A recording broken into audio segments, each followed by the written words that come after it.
Here is our video presenting Kayi Automotors Philippines.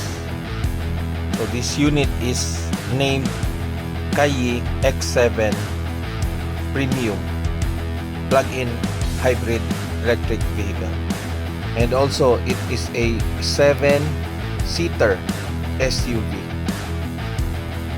So hello guys, we're here nasa Kayi X7 unit. Yan. So muna siya ang unit ng Kayi X7 7-seaters automatic plug-in PHEV or plug-in hybrid with EV mode and gas mode. So para sa inyong kaalaman guys, itong sasakyan na to ay pwedeng patakbuhin gamit ang gasolina at pwede rin patakbuhin gamit ang electric. And kung napansin nyo guys, yung sasakyan ay medyo alikabok or abog.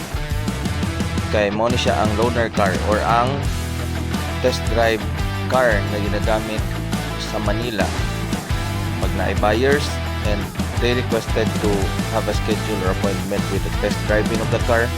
Then this SUV they are going to drive. So natistingan na ginako na siya guys and gwapo din siya drive.